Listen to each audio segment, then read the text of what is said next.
and let's mull over the shockingly important legacy of the Nintendo Wii U console. You see, in the next couple of days, or, well, in the past, depending upon when you're watching this video, online service for the Wii U and the 3DS is going offline. And while it's not like Nintendo's going to come to your house and smash your Wii U in front of you, I can't help but get a little bit melancholic every time we have these moments where a console of old stops gaining support. And while it's safe to say that the Wii U was one of Nintendo's biggest blunders commercially, as an actual console, funnily enough, it's one of my favorite consoles that Nintendo ever put out. I love the thing to death, and I think it's also one of the most important pieces of kit to ever come out for gaming that's going to change the medium, and already has. Now, that sounds like a big statement, but hear me out. The Wii U was coming off the back of one of Nintendo's biggest successes ever, the Wii, and I didn't like the motion controls for the most part. It was fine for a few games, but for any degree of regular gaming, I don't want to touch that thing. So they come out with the Wii U that's more standard, but it has a gamepad associated with it that lets you swap the screen that you're playing on from your TV or your monitor to the actual handheld gamepad. Or, even for a lot of games on the Wii U, you could utilize that gamepad as a companion device to put certain menus or mini-maps on that gamepad so you don't have to go to the pause menu all the freaking time. I thought it was really intuitive for a lot of games, especially Nintendo games, and it was expertly utilized in quite a few games to tremendous effect that, in my opinion, was honestly hard to go back from. Who remembers Super Mario Bros. Wii U? And how you could play co-op with a bunch of your buddies, but you'd have one person on the gamepad putting down a bunch of random blocks everywhere to either help you out or to harm you, and it was hilarious. Because it felt really intuitive to utilize and to just have fun with. Being hero or villain in a Mario game is so good. And funnily enough, some of my favorite videos on the entirety of the site go back to Achievement Hunter playing Mario Wii U and just Jeff messing with everybody by putting down all those blocks. It was dumb, wacky fun that largely existed because of the functionality that the Wii U provided as a console. Because the Wii U wasn't just a device that allowed you to play video games with a logo slapped on it. It brought actual hardware functionality that was fun to utilize for a lot of games to the table. And you can argue that the Wii did this as well, but it's motion controls, right? A lot of people don't want to utilize motion controls for every freaking game, or at least have it be the driving force for a lot of games. But for the Wii U, it was a far more traditional console, but it brought that handheld companion device to the forefront, and with it a lot of really cool functionality. I loved playing Zelda games on the Wii U more than any other console because I could just have the menu and the interface to swap my tools around on the gamepad. I didn't have to pause the game, wait for the menu to pop up, go to the right menu, swap out my tools, there you go. No, touch, drag, I'm good. It was really intuitive and flowed seamlessly into the type of game that Zelda was. And I'm largely talking about Wind Waker and Twilight Princess HD here. But they worked so well on the Wii U that I didn't want to even play them on the Switch, because I would miss that functionality. Well, didn't have to worry about having that moral crisis because they never came to the Switch. But besides that, you know what I mean? Having that functionality and then going back from it is hard to do. And then you have one of my favorite games of all time, Xenoblade Chronicles X. And while we all clamor for this thing to be remembered and recognized by Nintendo, as a Wii U game, it worked really well because they slapped the menu on the thing, with a bunch of other functionality, but there's a lot of actual gameplay that happens on the map, and because you have the map on the gamepad, you can just like click and drag or just like scroll across the map, go to certain nodes, put down what you need so that they can passively generate you income in the game. You can also quick travel on the minimap. You had different modes for the minimap to show you what was what and where is where in a cohesive, understandable format. It was really great and worked seamlessly because it had that functionality of having the Wii U gamepad. I think for a lot of games that were able to properly utilize this functionality, the Wii U was a net positive to the overall experience. And it's functionality that I do miss from a lot of other games. I think the hybrid model of the Switch is technically better, right? Like being able to just say, oh, I have to go catch a train or whatever, I gotta go wait in an office for a while, but grab my Wii U out the dock, take it with me, and can play whatever and wherever. That is functionality that I can't imagine the industry is gonna move away from in the future. But that idea takes some root in the Wii U, especially because it's the console immediately preceding the Nintendo Switch for Nintendo. There's a clear evolution here. And while many may say that the gamepad was kind of too large or clunky, in my big hands it wasn't. It was actually really comfortable. But you can see the more streamlined design going from the Wii U gamepad to the Switch. And we're entering an era of console gaming, and I've talked about this before, where it feels like the future of console gaming is in this hybrid model that the Switch largely pioneered, but the Switch took a lot of its roots and inspiration from the Wii U and just expanded on those ideas and said, well, what if we don't have this limitation that the Wii U had? I'm not gonna sit up here and argue that the Wii U was a commercial success, because it largely wasn't. It's kind of the forgotten middle child in this like sandwich of the Wii U, and the Switch. Even the name left a lot to be desired and confused a lot of people as to whether or not it was a full new console or not, or just some kind of iteration on the Wii. Yeah, that happened, by the way. But as we see, PlayStation put out the PlayStation Portal, which in my opinion is a piece of crap, but again, where's the inspiration coming from? The Switch, yeah, but again, the functionality of the Portal is largely more similar, I'd argue, to the Wii U gamepad. Just it doesn't serve as a companion device for games. And then Xbox is pretty much all but directly stating that their next hardware generation will have some kind of portable device. We have to wait and see what that turns out to be, but as consoles largely become more and more just worse PCs, we're seeing hardware try and find some interesting foothold to where they're not just a box to play a game, but they bring some kind of palpable benefit to the table. Xbox has Xbox Game Pass and streaming and all that. Nintendo has that hybrid model, which I imagine PlayStation will try and invest in more further in the future,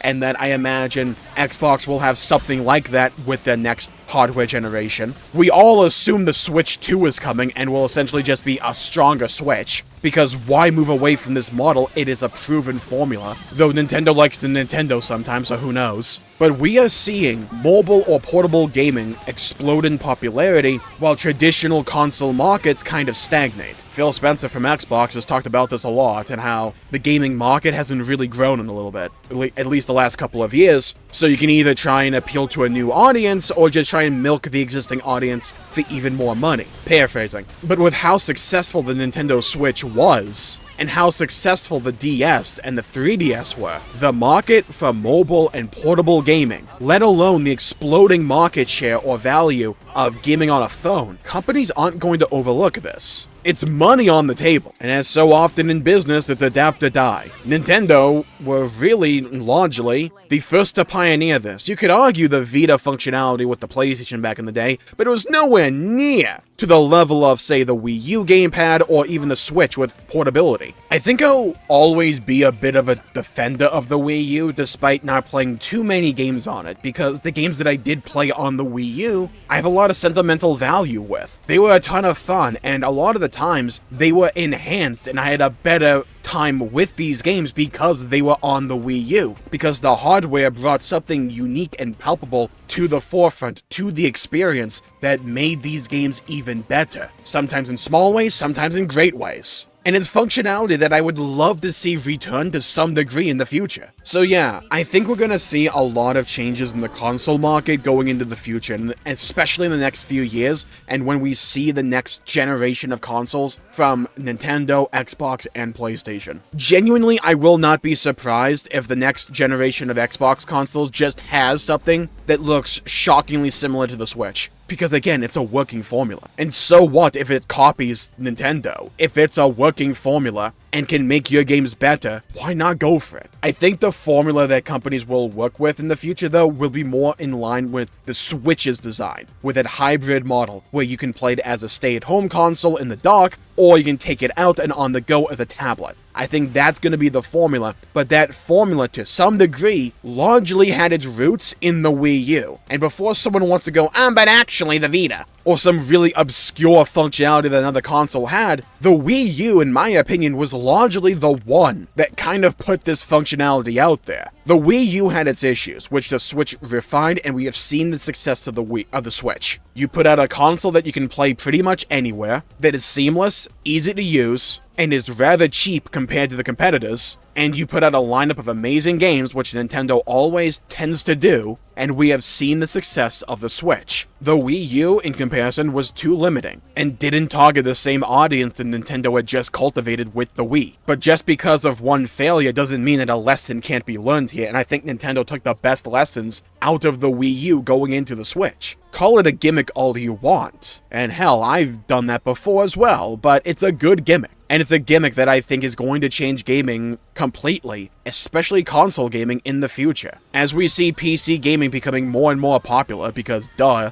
and as we see largely the console market in certain regions stagnate or even decline, I think, having some kind of great functionality that you can bring to the table and offer alongside a swath of amazing games and say, hey, if you play your games on our system or our ecosystem, we can make these games even better because of this unique functionality that we bring to the table. People want to be able to play on the go. People want to be able to play their games in a way that is conducive and easy to them. Take away those limitations, and all of a sudden you can target a broader audience. Now, we have talked about the Wii U and why I love the thing. Let's take a step back, though, and just have another moment to recognize that this kind of doubles back to the conversation I had a while ago, that console gaming is not as good for game preservation as a lot of people like to think, especially for modern online games. Because once these online servers go away, you don't have the service. These companies aren't going to upkeep them forever, because they're a business, they're trying to make money, and trying to support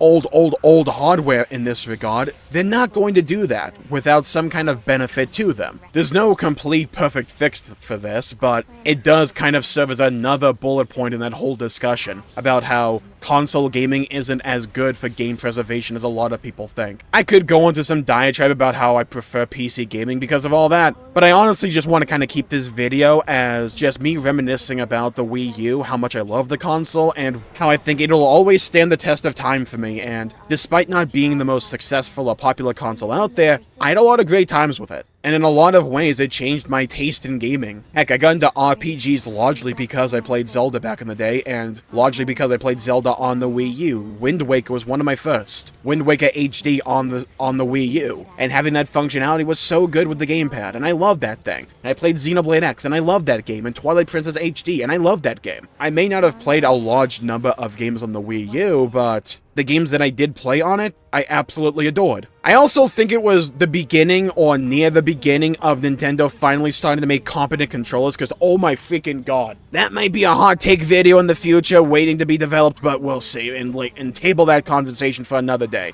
TLDR, I love the Wii U controller. Love that thing. And even the gamepad is like good to hold in my hands. Granted, I have big hands, but yeah. I always felt like some kind of hacker man, you know, having the gamepad to my right on the desk as I'm playing Xenoblade X and be like, okay, I gotta like min-max my nodes to get all the resources that I need. Oh, teleport me over here. Using one hand as if it's a keyboard on the Wii U pad. It felt fun, I liked it. It was gimmicky for some cases, sure, but I think the functionality deserves to be recognized. It was a really cool piece of kit. I liked the Wii U. I really did. And with that, I'll call the video there for the day. Thank you all for tuning in. My pleasure for making the video. If you enjoyed it, please leave a like and subscribe. It really helps the channel out and helps support future content, and I greatly appreciate it. Stay safe, have a great day, go play some video games if you can, and leave a comment down below with your favorite games from the Wii U era. Also the 3DS era, because I largely talked about the Wii U here, but the 3DS servers are going offline as well, to my knowledge. So again, let me know your favorite games from the Wii U, for me, Xenoblade X, and from the 3DS. Let me know. I'd love to hear your thoughts and hear your opinions. For me, the 3DS, probably Fire Emblem Fates or Pokemon X and Y, maybe something like that. Thank you all for tuning in. Stay safe, have a great day, and I'll see you all next time. Bye-bye, everybody, until we meet again.